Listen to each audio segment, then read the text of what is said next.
Today, we are breaking down the best and worst performances from college football week number 10. Let's get right into this. If you guys are new, feel free to like, comment, and subscribe. I do content like this every single week, both for the NFL as well as college football. And then I end up doing mock drafts every single week as well. So if you guys like drafts, this is the prime time to start hopping in and join the community. I also have a Patreon where I have an extended version of this. This is just the best. I end up having all the winners and losers reported in there. So let's get into this, starting out with the superstars of the week in no particular order.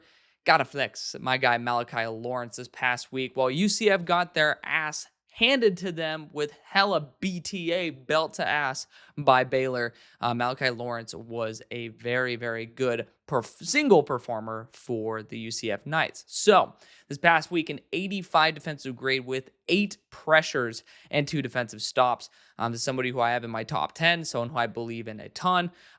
He is listed at technically, I think, 6'4", 6'5", 250, but I have some scout measurements from spring that end up listing him at 263. He has confirmed 35-inch arms, someone who I have a lot of love for. Ended up being able to talk with him over on Twitter as well. So we'll see if maybe as the season progresses and, it ends off, we can end up getting him on the show. That'd be really fun. But good job, Malachi Lawrence. Colin Simmons is next. So back-to-back edge rushers. Colin had a fantastic week, and he had a 90 defensive grade, 7 pressures, 3 defensive stops, and a forced fumble.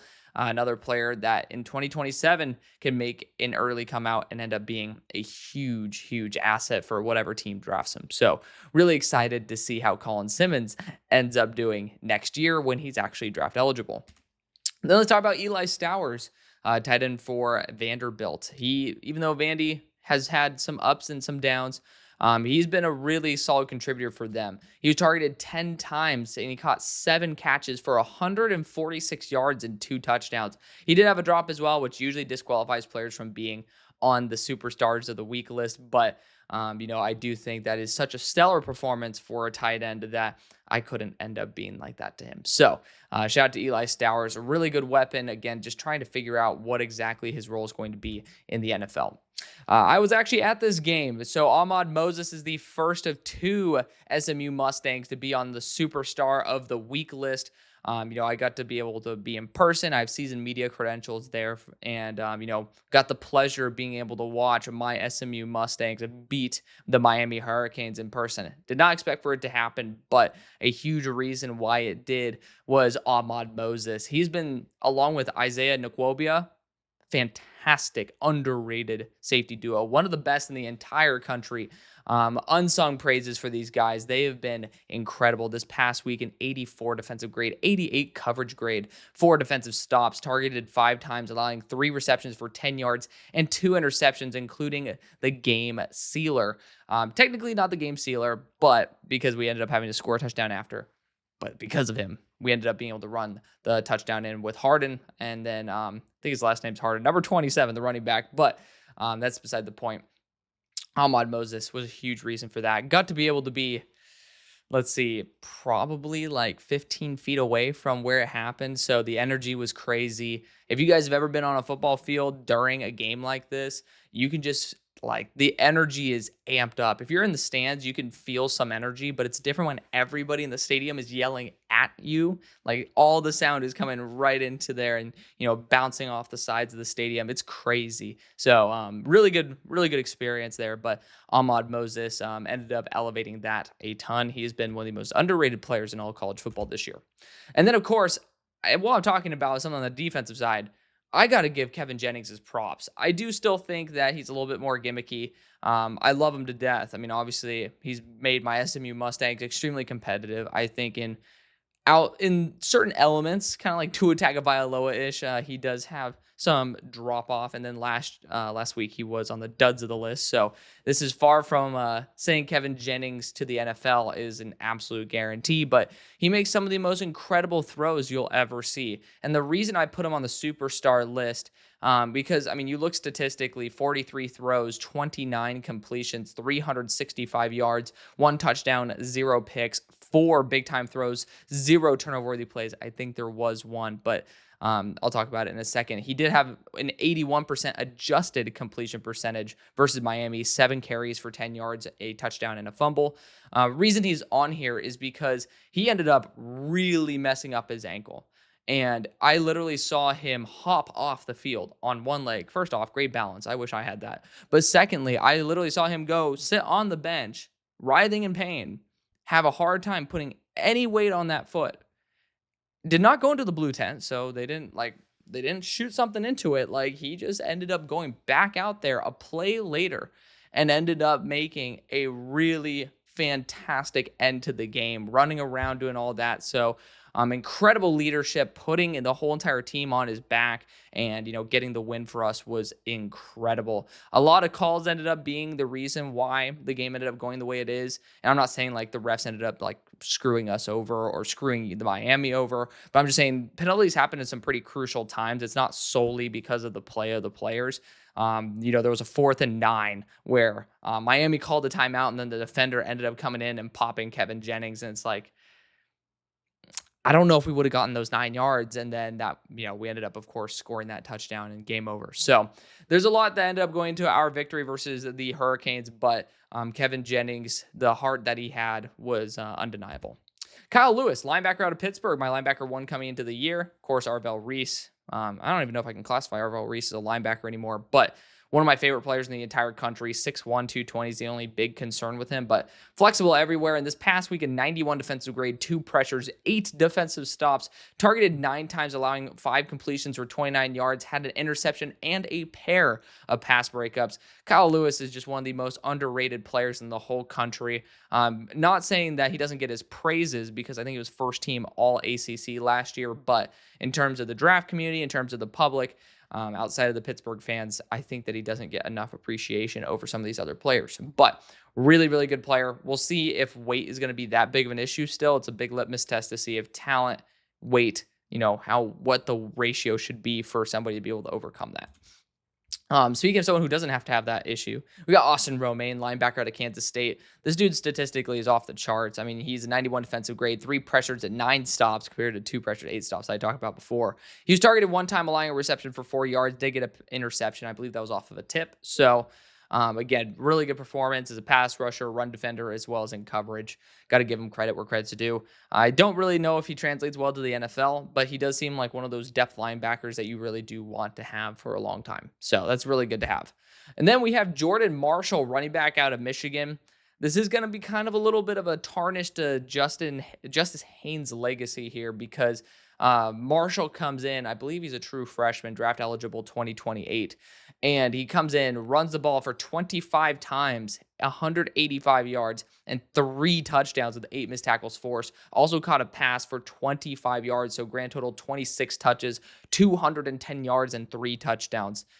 I hate to say it, there's certain systems that are just producing a little bit better. Maybe it might be more of a testament to the system and the offensive line, but got to give credit where credit's due. That is a fantastic performance there for Marshall. Now let's talk about the stars of the week. There are 2 groups of stars. Starting out, we have both of the Utah tackles, Lamu and Fano. Both of them ended up having 0 pressures allowed this week. Caleb Lamu, 88 pass blocking grade. Fano, 80 pass blocking grade, but an 82 run blocking grade as well. Again, don't stake your life on PFF blocking grades, but it's just a good reference to have, because that's the whole entire point of this, is just giving you a quick reference. Hey, who did well and why? Julian Sand was somebody who I debated putting all the way up into the superstars of the week. Ended up having 18 guys for the stars of the week, dropped a couple guys here. But 23 throws, 20 completions, 316 yards, 4 touchdowns, 0 interceptions, 2 big time throws, 0 turnover worthy plays, 4 carries, 10 yards, and a missed tackle for us versus Penn State. Kind of nuts. This guy is continuing to show that he probably should be in the number 1 pick consideration next year, and that includes with Jeremiah Smith. I would not be surprised to see him go 1 and 2. I mean, both these guys are just absolutely ridiculously talented.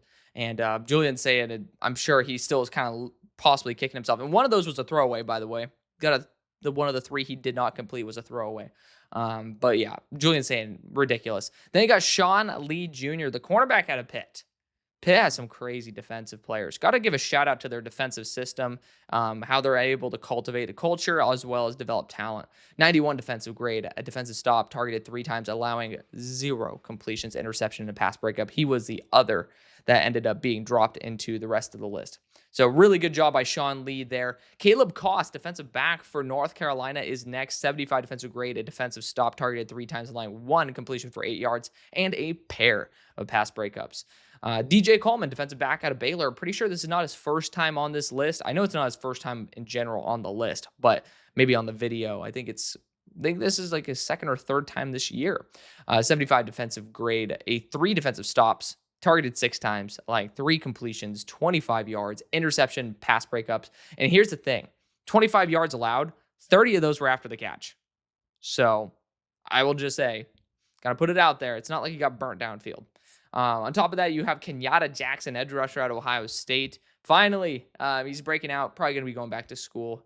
71 defensive grade, 7 pressures and 4 stops. Really good performance there. He and Caden Curry continue to wreak havoc along with Arvell Reese there for the Ohio State defensive front. I mean, also can toss in Caden McDonald. Lots of players who've just been so damn good. Keith Abney, cornerback for Arizona State. He's been on both the positive and negative side of this list. Love Keith Abney. 73 defensive grade, defensive stop, targeted 6 times this past week, allowing 2 receptions for 9 yards and a pair of pass breakups. I got to give a shout out as well to Jeff Sims. That dude ended up going off this past week, like 220 rushing yards. I'm just going to be honest.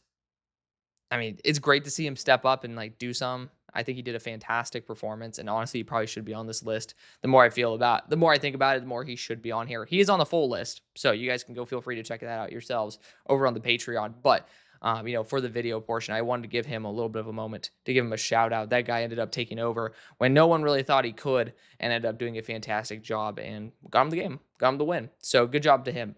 But I wanted to give that a shout out while talking about Keith Abney. Wesley Bailey, defensive lineman for Louisville, is next. 75 defensive grade, 7 pressures and a stop. So gotta show some love there for Wesley Bailey. Defensive line for Louisville has kind of been ludicrous in terms of its production as well. So shout out to the Cardinals, who I'm going to be able to see in a couple weeks. Very excited about that. Isaiah Cash, defensive back out of Virginia Tech, is next, and he ended up having a 91 defensive grade, 2 defensive stops, targeted 5 times, allowing 2 receptions for 9 yards, had an interception and a pass breakup.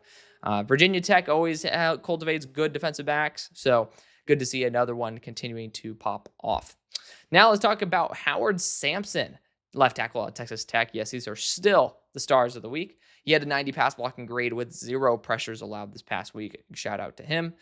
Brandon Nicholson, cornerback for Stanford. I believe this is not his first time on the list. I think it's the first time on YouTube that you guys are seeing him, but he had an 81 defensive grade, targeted 3 times and allowed 0 completions and had 2 interceptions. Granted, I believe Stanford dealt with some belt to ass, so that's the only reason why I did not put him any higher.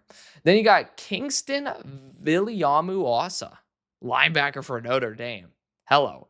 81 defensive grade, 4 pressures, 6 defensive stops, targeted once, and allowed a reception for -6 yards. Again, there's a lot of guys who, in my opinion, could be superstars of the week, like Brandon Nicholson, Kingston, Julian Sayin. Like, there's just all these players who have done such a phenomenal job. So got to give the shout outs to all of them. Jalen Kilgore is next, defensive back for South Carolina. He had a red hot preseason. Summer scouting, people loved him. I was not fully sold on him as a first-round player, and he has not been that. But this past week, he ended up showing out 80 defensive grade, targeted 5 times, allowing 1 reception for 10 yards, had an interception and a pass breakup as well. Andrew Marshall and Donovan Jones, we'll loop them together. The cornerbacks from Nebraska both had phenomenal weeks. So Andrew Marshall was targeted 7 times, allowing only 1 completion for 29 yards, had an interception and a pass breakup. And then Donovan Jones was targeted twice and allowed no receptions for 2 pass breakups. Like, domination from 2 boundary corners. Unfortunately, Nebraska, Dylan Raiola, I believe, out for the year. Lots of stuff going wrong there, but also a lot of stuff going right. Matt Rule extended there as well. J.Q. Hardaway, as you see below my face, cornerback from Kentucky, is on this list. He's also been on the bottom side of it. 72 defensive grade, defensive stop, targeted 5 times, only 2 receptions for 11 yards and 2 pass breakups. You have Haynes King, quarterback out of Georgia Tech. He ended up having a really solid week in a strong battle that he lost versus NC State for the two players below him that I will be mentioning. But 37 throws, 25 completions, 408 yards, 2 touchdowns, 1 interception, 4 big-time throws, 0 turnover-worthy plays, 18 carries, 113 yards, 2 touchdowns, and 3 missed tackles forced. That stat line is just absolutely ludicrous. Of course, it ended up being overshined by the fact that CJ Bailey and NC State Wolfpack ends up coming out and upsetting the strong leader of pretty much the country at the moment, one of the undefeated teams left. No longer the case. But CJ Bailey, quarterback out of NC State, had 33 throws, completed 24 of them for 340 yards, 2 touchdowns, 0 interceptions, 1 big-time throw, 0 turnover-worthy plays, 4 carries, 41 yards, and a touchdown with a missed tackle force. And again, the W. Jaden Scott ended up also having a fantastic performance, and I think Jaden Scott's performance kind of negates how Hollywood Smothers was getting a lot of hype.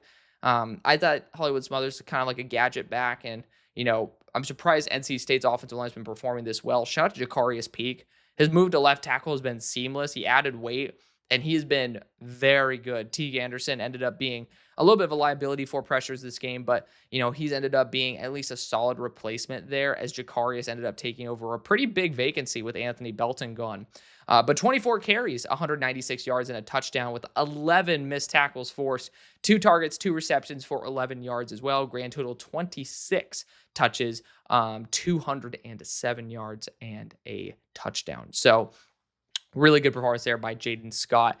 And NC State continues to show out as like a very underrated team that just is going to get hot at the right time. We can see them make a strong push if, the end of the year continues going the way that they want it to. Let's talk about the duds of the week. Brendan Sorsby wasn't that ass. On paper, ass. But he had some really good throws this past week. The thing is, his mechanics just make him so wildly inconsistent. People have asked me for my opinion on him.